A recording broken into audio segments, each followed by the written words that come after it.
Sir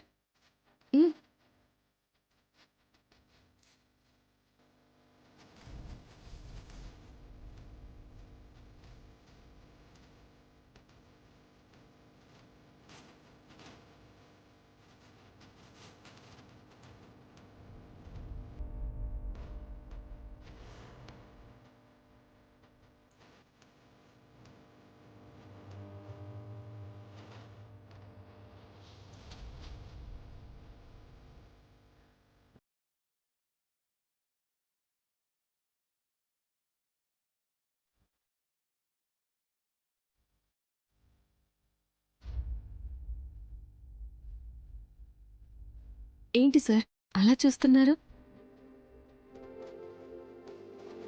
కళ్ళార్పకుండా నన్నే చూస్తున్నారు. అడిగితే ఏం లేదు అని మీలో మీరే నవ్వుకుంటున్నారు. నాకు కూడా చెప్తే నేను కూడా నవ్వుతాను కదా. జాను, ఆ చందమామలోనైనా మచ్చ ఉంటుందేమో గాని నా జానులో ఏ మచ్చ లేదనుకుని నేను ఫీల్ అయ్యేవాడిని. నీ గాత్రం, నీ రూపం నా మనసులో ఎంతలా నిలిచిపోయాయంటే అది అది మాటలో చెప్పలేను. నువ్వంటే నాకు ఎంత ప్రేమ అంటే ఆ ప్రేమని వర్ణించడానికి ప్రపంచంలో ఉన్న ఏ భాషలోని పదాలు సరిపో. నేనంత ప్రేమించిన నా జానుని, నా ప్రేమని ఎందుకు అర్థం చేసుకోదు? నిన్ను ప్రేమించడంలో ఏదైనా లోపం ఉందా అని నన్ను నేను ఎన్నిసార్లు ప్రశ్నించుకునేవాణ్ణంటే అది నా మనసుకే తెలుసు.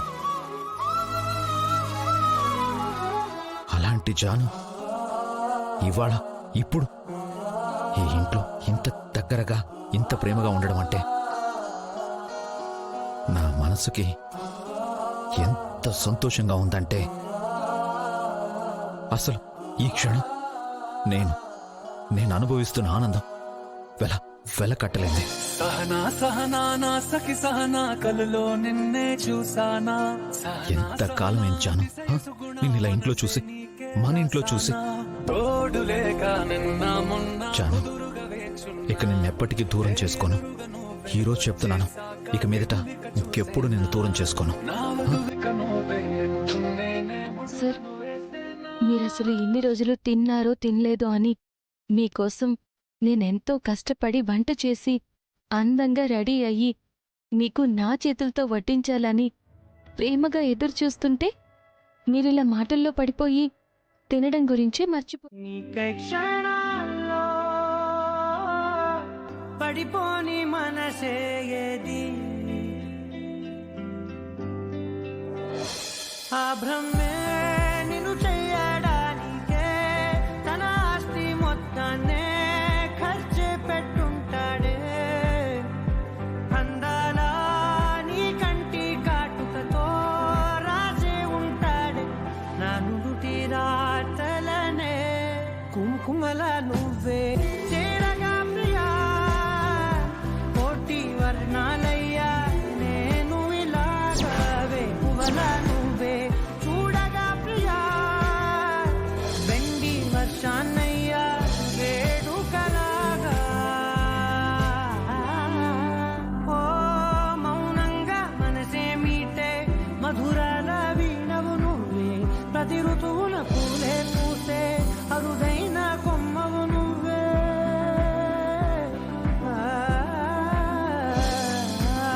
బ్రతుకంతా చీకటి చిందే అమవాసై నేనే ఉంటే కలిశావే కలిగించావే దీపావళి కడనే. జాబిల్లే నీ వెనకే నడిచేనే, నీ వెన్నెల నడిగేనే, నీ వన్నెల నడిగేనే. అందాలా నీ కంటి కాటుకతో పైవాడే రాసే నా నుదుటి రాతలనే. కుంకుమల నువ్వే చేరగా ప్రియా, కోటి వర్ణాలయ్యా.